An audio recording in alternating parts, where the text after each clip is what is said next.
ఈరోజు ఒక మంచి మ్యాచ్ ఉందండి. దాదాపు ఇంగ్లాండ్కి ఆస్ట్రేలియాకి అయితే. ఎందుకంటే ఇద్దరు వాళ్ళు తెలిసిందే, యాషెస్ సిరీస్ మనకు తెలిసిందే, టెస్ట్ చాలా ప్రాముఖ్యత ఉంటుంది దానికైతే. ఎక్కడైతే వాళ్ళిద్దరైతే తలబడబోతున్నారు ఇద్దరు కూడా మీరు చూస్తే నాకు తెలిసి ఇంగ్లాండ్ చుట్టానికి మంచి సాలిడ్ కనిపిస్తూ ఉంది. డకెట్ కావచ్చు, సాల్ట్ కావచ్చు, బ్రూక్స్ కావచ్చు, లేకుంటే మీరు లివింగ్స్టన్ కావచ్చు, బట్లర్ కావచ్చు, మీరు ఎట్లా చూసినా కూడా స్ట్రాంగ్ టీం అయితే కనిపిస్తూ ఉంది మనకైతే. వుడ్ కావచ్చు, ఆర్చర్ కావచ్చు, మంచి టీం అయితే కనిపిస్తూ ఉంది ఇంగ్లాండ్ అయితే.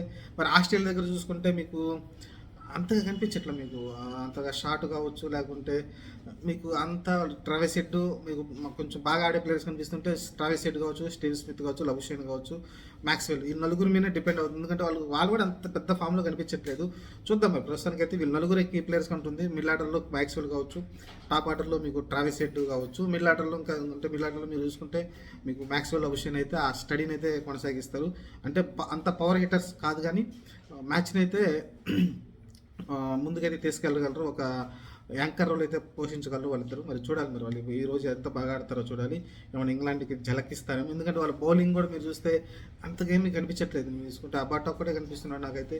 మిగతా వాళ్ళందరూ కూడా కొంచెం జంపా స్పిన్నర్ ఎప్పటికీ మంచిగానే వేస్తుంటాడు. అంతకుమించి మనకైతే అంత వికెటింగ్ తెలియట్లేదు. మీకు హాజిల్వుడ్, స్టార్క్ లేని లోటు అయితే క్లియర్గా కనిపిస్తూ ఉంది. కమిన్స్ లేని లోటు మీకు క్లియర్ కనిపిస్తూ ఉంది. కమిన్స్, హాజిల్వుడ్ అనేది చాలా కష్టం టీం అయితే వాళ్ళు గెలవడం. ఎందుకంటే వాళ్ళ విజయాల్లో చాలా వరకు వాళ్ళే ముఖ్య పాత్ర అయితే ఉంటుంది. వాళ్ళేమి టీం అయితే కొంచెం కష్టంగానే కనిపిస్తూ ఉంది. చూద్దాం మరి మీరేమన్నారో కామెంట్ సెక్షన్లో పెట్టండి. ఎందుకంటే నాకైతే ఇంగ్లాండే గెలిచే సిచ్యువేషన్ అయితే కనిపిస్తూ ఉంది. ఇంగ్లాండ్ దగ్గర ఎక్కువ ఛాన్సెస్ అయితే ఉన్నాయి అనిపిస్తుంది. ఎందుకంటే వాళ్ళకి బ్యాటింగ్ డెప్త్ కూడా ఎక్కువ ఉంది ఇంగ్లాండ్ దగ్గర. అలానే బౌలింగ్ కూడా మంచిగా ఉంది. కాబట్టి ఎక్కువ ఛాన్సెస్ నాకు ఇంగ్లాండ్కి అనిపిస్తూ ఉంది. మరి మీరేమన్నారో కామెంట్ సెక్షన్లో పెట్టండి. ఈరోజు మ్యాచ్ నెంబర్ 4 గ్రూప్ 2 నుంచి జరుగుతుంది. ఎవరు గెలుస్తారనేది.